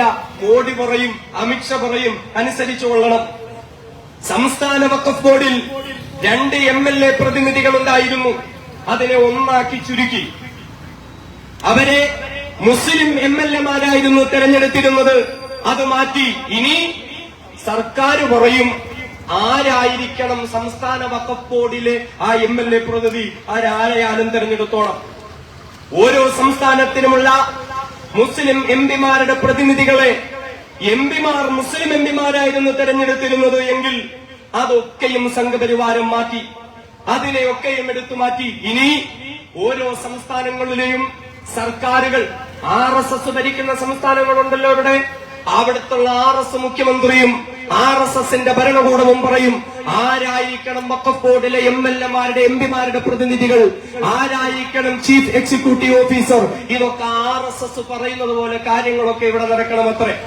എന്ന് മാത്രമല്ല, ഏറ്റവും വലിയ അപകടം എന്ന് പറയുന്നത് ഇത്രയും നാള് വഖഫ് ബോർഡിലേക്ക് ഒരാൾ ഒരു സ്വത്ത് വഖഫ് ചെയ്യുമ്പോൾ അതിനെ കൃത്യമായി പരിശോധന നടത്തുവാനും അതിന് അനുവാദം കൊടുക്കുവാനും വഖഫ് ബോർഡിന് പ്രത്യേകമായ അധികാരമുണ്ടായിരുന്നു എങ്കിൽ വഖഫ് സ്വത്തുമായി ബന്ധപ്പെട്ട് എന്തെങ്കിലും ആക്ഷേപങ്ങളോ പരാതികളോ വന്നാൽ അത് സമാന്തരമായ ഒരു സ്വതന്ത്ര കോടതിയായ വഖഫ് ട്രൈബ്യൂണലാണ് കൈകാര്യം ചെയ്തിരുന്നത് എങ്കിൽ ഇപ്പോ അതൊക്കെ മാറ്റി.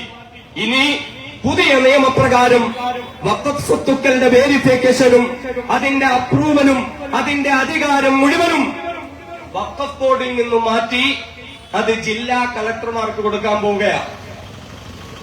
വഖഫ് ബോർഡിന്റെയും ട്രൈബ്യൂണലിന്റെയും എല്ലാ അധികാരവും ഇല്ലാതാവാൻ പോവുക.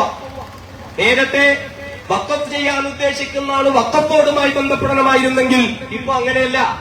ഇനി വരുന്ന നിയമപ്രകാരം ഒരാൾക്ക് എന്തെങ്കിലുമൊക്കെ വഖഫ് ചെയ്യണമെന്നുണ്ടെങ്കിൽ അതിന്റെ രജിസ്ട്രേഷൻ അപേക്ഷ കളക്ടർക്ക് കൊടുക്കണം. ഈ ആള് വഖഫ് ചെയ്യാൻ യോഗ്യതയുള്ള ആളാണോ, ഈ വസ്തു കൃത്യമാണോ എന്നൊക്കെ കളക്ടർ പരിശോധിച്ച് തീരുമാനം നടത്തും.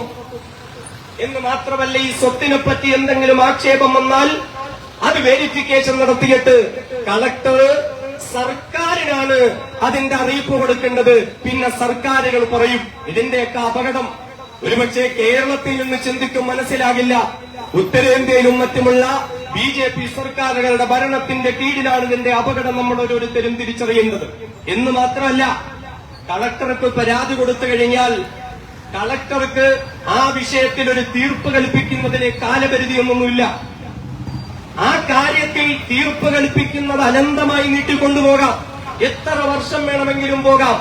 അങ്ങനെ എത്ര കൊല്ലം ഈ കാര്യത്തിൽ കേസ് നീണ്ടുപോകുമോ അതുവരെയും ആക്ഷേപം ഉന്നയിക്കപ്പെട്ടിരിക്കുന്ന ഭൂമി ഏതെങ്കിലും വ്യക്തിയുടെയോ സർക്കാരിന്റെ ആയിരിക്കും, വഖഫ് ബോർഡിന്റെ കീഴിലുണ്ടാവില്ല. എന്ന് പറഞ്ഞാൽ പൂന്തറ പുത്തമ്പള്ളിക്ക് 5 ഏക്കർ സ്ഥലമുണ്ട്. അതിൽ 3 ഏക്കർ സ്ഥലത്തെപ്പറ്റി ആക്ഷേപമുണ്ടായി. കളക്ടറിന്റെ അടുത്ത് ചെന്നു. കളക്ടർ ഇങ്ങനെ നീട്ടി 20ഉം 30ഉം വർഷം കളക്ടർമാര് മാറി മാറി കൊണ്ടുവരുമ്പോഴും അത് പള്ളിയുടെയോ വഖഫ് ബോർഡിന്റെയോ സ്വത്താവില്ല. ഏത് വ്യക്തിയാണോ കയ്യേറ്റം ചെത്തി വെച്ചിരിക്കുന്നത് അവൻ അത് ഉപയോഗിക്കാനുള്ള സ്വത്താക്കി കൊടുക്കുക. നമ്മൾ നോക്കേ, ഇങ്ങനെ കളക്ടർമാരിലൂടെ കാര്യം നടത്താൻ വേണ്ടി സംഘപരിവാരം നിയമ ഭേദഗതികൾ നടത്തുമ്പോ നമുക്കറിയാമല്ലോ, ഈ നിയമം കൊണ്ടുവരുമ്പോൾ തന്നെ രാജ്യത്തിന്റെ വിവിധ തുറകളിൽ സംഘപരിവാരം ഓരോ ഉദ്യോഗ തലങ്ങളിൽ അവരുടെ ആളുകളെ തിരികെ കയറ്റിയിട്ട് ഈ രാജ്യത്ത് അവരുടെ യഥേഷ്ടമുള്ള കാര്യങ്ങൾ നടത്തിക്കൊണ്ടിരിക്കുകയാണ്.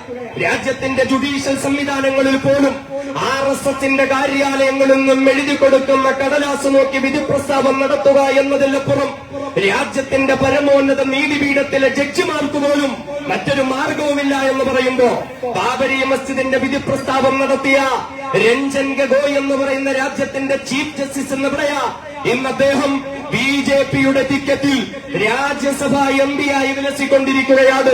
ഇങ്ങനെ പലയിടങ്ങളിലും നമ്മുടെ കേരളത്തിൽ ഉൾപ്പെടെ ഉന്നതതല പോലീസ് ഉദ്യോഗസ്ഥന്മാർ പോലും RSSന് വേണ്ടി പിടിപണി ചെയ്തിരുന്നവരായിരുന്നു എന്ന് നമുക്ക് ഓരോരുത്തർക്കും വ്യക്തമായി അറിയാം.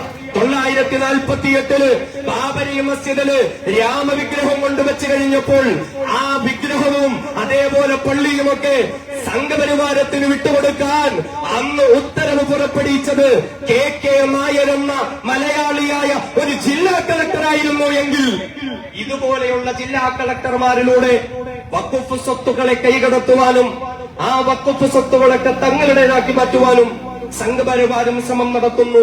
എന്ന് മാത്രമല്ല, പുതിയ നിയമപ്രകാരം മുത്തവല്ലിമാര് കുടുങ്ങും. വഖഫ് സ്വത്തുക്കളുടെ കൈകാര്യകർത്തൃത്വം നടത്തുന്ന മുത്തവല്ലിമാർ, ആ മുത്തവല്ലിമാർക്കെതിരെ UAPA കേസ് വന്നാൽ മുത്തവല്ലിമാരെ സർക്കാരിന് നീക്കം ചെയ്യാം. നമുക്കറിയാലോ, തൊട്ടതിനും പിടിച്ചതിനുമൊക്കെ രാഷ്ട്രീയമായി തങ്ങളെ എതിർത്തു നിൽക്കുന്ന ആൺകുട്ടികൾക്കെതിരെ രാഷ്ട്രീയമായി മറുപടി പറയാൻ വയ്യാതെ വരുമ്പോൾ NIA ഉപയോഗപ്പെടുത്തി UAPA എന്ന കരിനിയമം അടിച്ചേൽപ്പിച്ച് അവരെ കൽത്തുറങ്കിലടച്ചുകൊണ്ടിരിക്കുന്ന സംഘപരിവാരത്തിന്റെ ആറത്തമില്ലാത്തവന്മാർ നിയമം കൊണ്ടുവരുന്നു. മുത്തവല്ലിമാർക്കെതിരെ UAPA കേസ് വന്നാൽ അവരെ അകത്താക്കാം, അവരെ സർക്കാരിൽ നിന്ന് പുറത്താക്കാം എന്ന് മാത്രമല്ല, നമുക്കറിയോ ഇനി ഇങ്ങനെ ഒരു പുതിയ വഖഫ് നിയമം ഇവിടെ കൊണ്ടുവന്നു കഴിഞ്ഞാൽ 6 മാസത്തിനുള്ളിൽ ഇന്ത്യ രാജ്യത്ത് നിലവിലുള്ള വഖഫ് സ്വത്തുക്കളൊക്കെ രജിസ്റ്റർ ചെയ്യാനുള്ള നിയമം അവർ പറയും. പുതിയ നിയമം വന്നാൽ ഇന്ത്യയിൽ നിലവിലുള്ള വഖഫ് സ്വത്തുക്കളൊക്കെ രജിസ്ട്രേഷൻ ചെയ്യണം. അങ്ങനെ വരുമ്പോ നമ്മൾ ഓർത്തുവൊക്കെ, നമ്മൾ നേരത്തെ പറഞ്ഞ പോലെ 3 നിലയിലുള്ള വഖഫ് സ്വത്തുക്കളുണ്ട്. അതിൽ വഖഫ് നാമയുള്ള കൃത്യമായ രേഖകളുള്ള വഖഫിന്റെ കാര്യത്തിൽ വലിയ കുഴപ്പമുണ്ടാകണമെന്നില്ല. പക്ഷേ ശേഷമുള്ള 2 സ്വത്തുക്കളുണ്ട്. അഥവാ വാക്കാലുള്ള വഖഫ് ചെയ്യപ്പെട്ടതും വഖഫ് ബൈ യൂസർ എന്ന പേരിൽ കൊല്ലങ്ങളായി മുസ്ലിമുകളുടെ മതപരമായ കാര്യങ്ങൾക്ക് വേണ്ടി ഉപയോഗപ്പെടുത്തി വഖഫ് ബോർഡിലേക്ക് കൈവന്നിട്ടുള്ളതായ സ്വത്തുക്കളുടെയും കാര്യത്തിൽ രജിസ്ട്രേഷന് വേണ്ടിയിട്ട് സംഘപരിവാരത്തിന്റെ ഓഫീസർമാരുടെ മുമ്പിലേക്ക് നമ്മൾ കടന്നു ചെന്നു കഴിഞ്ഞാൽ അവിടെ പരിങ്ങലിലാകും. ആ വഖഫിന്റെ കാര്യങ്ങളിൽ അവർ പല പല രേഖകൾ കൊണ്ടുവരാൻ പറയുമ്പോഴും കൊല്ലങ്ങൾ പഴക്കമുള്ളതിന്റെ രേഖകൾ ഉണ്ടാകണമെന്നില്ല. 500, 600, 1000 കൊല്ലവുമായ പല രേഖകളും നഷ്ടപ്പെട്ടു പോയിട്ടുണ്ടാവും. ഇതുവഴി കൊല്ലങ്ങളോളം പഴക്കമുള്ളതായ ഇസ്ലാമിക കേന്ദ്രങ്ങൾ നമുക്ക് നഷ്ടപ്പെടാൻ പോവുകയാണ്. ഇതൊക്കെ മുസ്ലിങ്ങൾക്ക് മാത്രമേ ഉള്ളൂ കേട്ടോ. നമ്മളൊന്ന് തിരിച്ചറിയണം. ഇന്ത്യ രാജ്യത്ത് ഇസ്ലാമിന് വഖഫിന് കൃത്യമായ നിയമമുണ്ട് എങ്കിൽ, ശരീഅത്തിന് കൃത്യമായ വ്യവസ്ഥയുണ്ടെങ്കിൽ അതിന്റെ ഒക്കെ മുന്നിൽ മുസ്ലിമുകൾക്ക് അവകാശങ്ങളൊന്നുമില്ല. നേരെ മറിച്ച് ഇവിടുത്തെ ഹൈന്ദവ സമൂഹത്തിനാണ് എങ്കിൽ നമുക്കറിയാലോ, ലോകത്ത് തന്നെ ഏറ്റവും കൂടുതൽ സമ്പന്നമായ, ഏറ്റവും കൂടുതൽ സമ്പത്തുള്ള ഒരു ആരാധനാലയം ഏതാ? ലോകത്ത് ഏറ്റവും കൂടുതൽ സമ്പത്തുള്ള ആരാധനാലയം ഏതാ? മക്കയിലോ മസ്ജിദുൽ ഹറാമോ മസ്ജിദുൽ നബവി ഒന്നുമല്ല.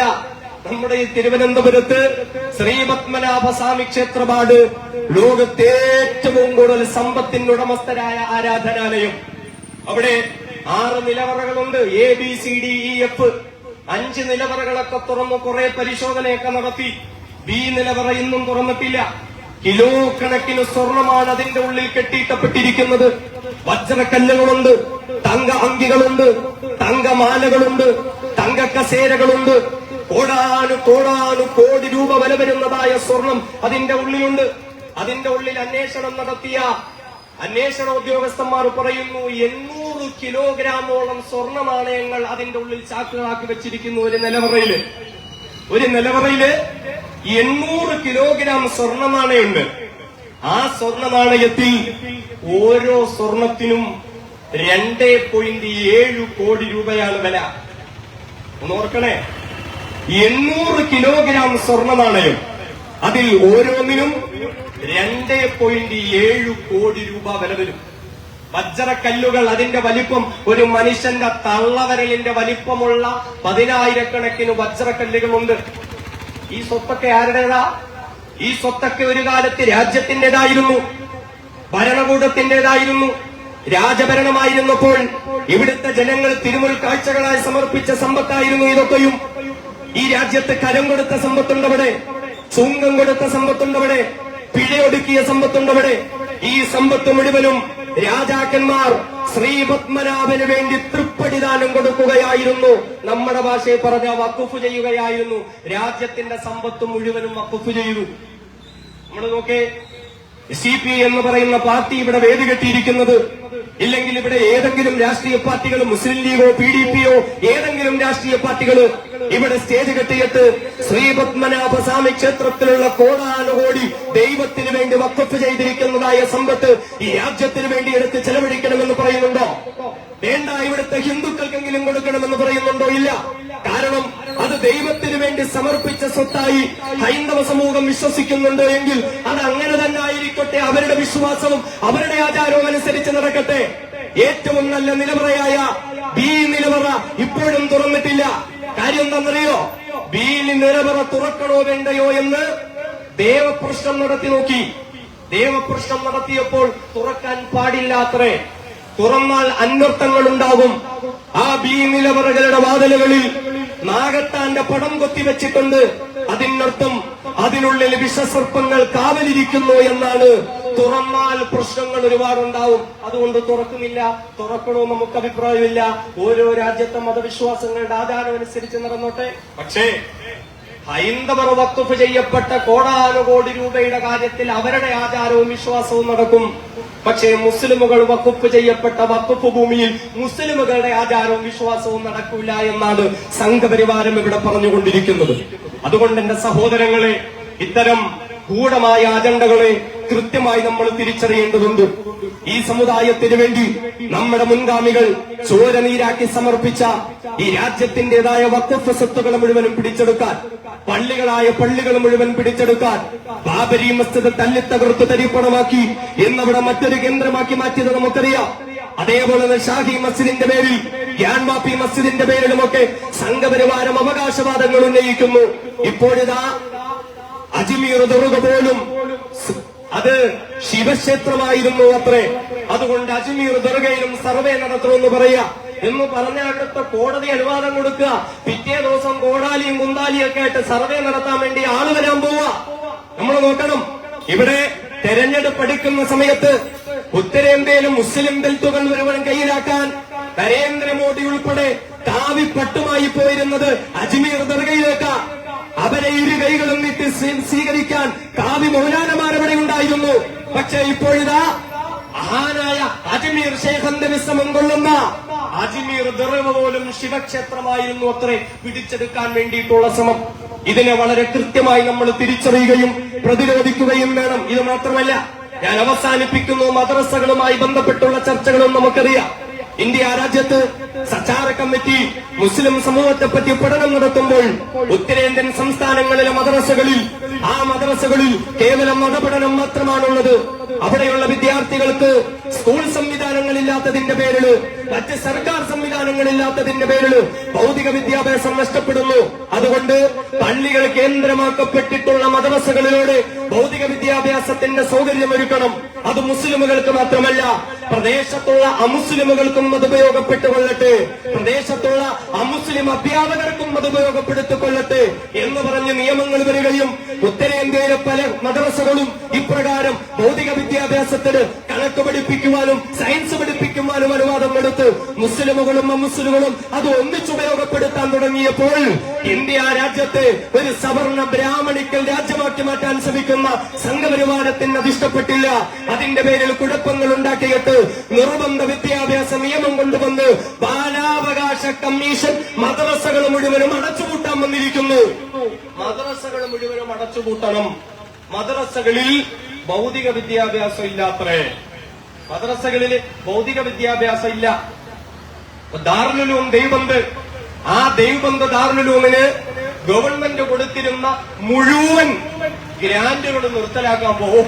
കേട്ടപ്പോ തന്നെ കുറച്ചോന് ഗവൺമെന്റിന്റെ ഗ്രാന്റ് മുഴുവനും ലോകത്തറിയപ്പെട്ട ദാറുൽ ദൈവബന്ദിന് നിർത്തപ്പെടാൻ പോവാണോ? 10,000-കണക്കിന് കുട്ടികൾ പഠിക്കുന്ന സ്ഥാപനമല്ലേ ഇത്? RSSകാരൻ എന്താണോ മനസ്സിലാക്കിയത്? ആ ദാറുൽ ദൈവബന്ദ് എന്ന മഹത്തായ സ്ഥാപനത്തിന് തുടക്കം കുറിച്ച മഹാനായ ഖാസിമുൽ ഉലൂം മൗലാന മുഹമ്മദ് ഖാസിം നാനൂത്തബി റഹിമഹുല്ലാഹ് ആ സ്ഥാപനം തുടങ്ങുമ്പോൾ തന്നെ നിയമം എഴുതി വെച്ചതിൽ പ്രധാനപ്പെട്ട നിയമം ഒരു ഗവൺമെന്റിന്റെയും ഒരു സഹായവും നമ്മൾ സ്വീകരിക്കരുത് എന്ന. എന്നിട്ട് വിരട്ടലും വിലവേശലും ഗ്രാന്റുകളൊക്കെ നിർത്താൻ പോവാ. 5 പൈസയുടെ ഗ്രാന്റ് അവിടെ ആരും ആവശ്യപ്പെടുന്നില്ല. തുള്ളക്കുട്ടിയൊക്കെ പ്രസംഗിച്ചുകൊണ്ട് നടക്കുന്ന കണ്ടില്ലേ? ഉത്തരേന്ത്യയിൽ നിന്നും നമ്മുടെ നാട്ടിലേക്ക് ജോലിക്ക് വരുന്ന ബംഗാളികളുണ്ട്. അവരൊക്കെ ഹാഫിള് എന്നാ പറയുക. അവർക്ക് ഖുർആൻ ഓതാനൊക്കെ അറിയാം, പക്ഷെ എഴുത്തും വായന അറിയില്ല. എന്നിട്ട് അയാളുടെ ഉമ്മുമ്മാടെ പള്ളിയിൽ ഒരു ബംഗാളി വന്ന് ബാങ്ക് വിളിച്ച ഒരു കഥയും ഇതൊക്കെ പറയാ. എന്നിട്ടെന്താ, അവിടെ ഉത്തരേന്ത്യൻ സംസ്ഥാനങ്ങളിൽ മദ്രസകളിൽ വിദ്യാഭ്യാസമില്ല. അബ്ദുള്ള കുട്ടിക്ക് വിവരമുണ്ടോ? ഇവിടുത്തെ RSSകാരന് വിവരമുണ്ടോ? ഏതോ ഇന്ത്യ രാജ്യത്തിന്റെ ചരിത്രത്തിലെ ഏറ്റവും ഒന്നാമത്തെ വിദ്യാഭ്യാസ വകുപ്പ് മന്ത്രിയായിരുന്ന മൗലാന അബുൽ കലാം ആസാദ് ദാറുൽ ഉലൂം ദേവബന്ദിന്റെ സന്തതിയാണോ? എന്നിട്ടാ പറയുന്നത് അവിടെ ഭൗതിക വിദ്യാഭ്യാസമില്ല എന്ന്. ഇന്ത്യ രാജ്യത്തിന്റെ ചരിത്രത്തിൽ, ഈ രാജ്യത്തിന്റെ ചരിത്രത്തിൽ വിദ്യാഭ്യാസ പ്രവർത്തനത്തിന് വേണ്ടി ആദ്യമായി പത്മഭൂഷൺ അവാർഡ് ലഭിച്ചത് ദാറുൽ ഉലൂം ദേവബന്ദിന്റെ സന്തതിയായിരുന്ന മൗലാന ഹുസൈൻ അഹ്മദ് മദനി റഹിമഹുല്ലാഹ്. ഈ സ്ഥാപനങ്ങൾക്കാണോ ഭൗതിക വിദ്യാഭ്യാസമില്ല എന്ന് പറയുന്നത്? അതുകൊണ്ട് നമ്മളൊന്ന് തിരിച്ചറിയണം. മദ്രസകൾ തീവ്രവാദ കേന്ദ്രമാണെന്ന് സംഘപരിവാരം പറയുമ്പോ RSSന്റെ നേതാക്കന്മാരും ഗുരുജിമാരുമൊക്കെ വെള്ളക്കാരന്റെ നിക്കറിനിടയിൽ അവർ അടിമപ്പണി ചെയ്തുകൊണ്ടിരിക്കുമ്പോ ഇന്ത്യ രാജ്യത്തിന്റെ വിശ്വാസ സമൂഹത്തെ അഭിസംബോധന ചെയ്തുകൊണ്ട് രാജ്യത്തിന്റെ സ്വാതന്ത്ര്യത്തിന് വേണ്ടി ജീവാർപ്പണം നടത്തൽ നിങ്ങളുടെ വ്യക്തിപരമായ നിർബന്ധ ബാധ്യതയാണ് എന്ന് പ്രഖ്യാപിച്ചത് ദേവബന്ദ് ദാറുൽ ഉലൂമിലെ മഹത്തുക്കളായ പണ്ഡിതന്മാരായിരുന്നു. അതുകൊണ്ട് സഹോദരങ്ങളെ, നമ്മുടെ മദ്രസകളെ, നമ്മുടെ മസ്ജിദുകളെ സംരക്ഷിക്കേണ്ട ഉത്തരവാദിത്വം നമുക്കുണ്ട്. അതുകൊണ്ട് നാം തിരിച്ചറിയുക, അങ്ങ് ഉത്തർപ്രദേശ് സംബലിൽ പള്ളിയിൽ സർവ്വ നടത്താൻ വേണ്ടി വന്ന സംഘപരിവാരത്തിന്റെ കോടാലിയും കുന്താലിയും കയ്യേറിയവരുടെ മുന്നിൽ ഈമാനികമായ പ്രതിരോധം തീർത്തുകൊണ്ട് വിരിമാറ് കാണിച്ചു കൊടുത്തുകൊണ്ട് സംഘപരിവാരത്തിന്റെ വെടിയുണ്ടകൾ ഏറ്റുവാങ്ങി 6ഓളം വീരരക്തസാക്ഷികൾ നമ്മുടെ മുന്നിലുണ്ടോ എങ്കിൽ ഇനിയും നമ്മുടെ പള്ളികൾ സംരക്ഷിക്കാൻ, മസ്ജിദുകളും മദ്രസകളും സംരക്ഷിക്കാൻ, വഖഫ് ബോർഡുകൾ സംരക്ഷിക്കാൻ ഇനിയും ആയിരക്കണക്കിന് രക്തസാക്ഷിത്വം വരിക്കുന്ന ആൺകുട്ടികളെ രാജ്യത്തുണ്ട് എന്ന് പ്രഖ്യാപിക്കുവാൻ നമ്മുടെ ഈ പ്രതിഷേധ സദസ്സുകൾ നമുക്ക് പ്രോജ്വലമായ പിന്തുണ നൽകട്ടെ എന്ന പ്രാർത്ഥനയോടുകൂടി സോഷ്യൽ ഡെമോക്രാറ്റിക് പാർട്ടി ഓഫ് ഇന്ത്യയുടെ വഖഫ് മദ്രസ സംരക്ഷണ സമ്മേളനത്തിൽ ഈ വിനീതനെയും ക്ഷണിച്ചതിന്റെ പേരിൽ ഇതിന്റെ അണിയറ പ്രവർത്തകർക്ക് നന്മയുണ്ടാകട്ടെ എന്ന പ്രാർത്ഥനയോടെ വിനീതനെ കേട്ട എല്ലാ നല്ലവരായ മതേതര ജനാധിപത്യ വിശ്വാസികൾക്കും സർവേശ്വരനായ പടച്ചവന്റെ ഭാഗത്തു നിന്നും നന്മകൾ വർഷിപ്പിക്കപ്പെടുമാറാകട്ടെ എന്ന പ്രാർത്ഥനയോടുകൂടി ബിസ്മില്ലാഹിർ റഹ്മാനിർ റഹീം. അല്ലാഹു റബ്ബുൽ ഇസ്സത്തിന്റെ തിരുനാമത്തിൽ ഈ പ്രതിഷേധ സദസ്സ് ഔപചാരികമായി ഉദ്ഘാടനം നടത്തിയായി പ്രഖ്യാപിക്കുന്നു. വആഖിറു ദഅ്വാന അനിൽ ഹംദുലില്ലാഹി റബ്ബിൽ ആലമീൻ. അസ്സലാമു അലൈക്കും വറഹ്മത്തുള്ളാഹി വബറകാതുഹു.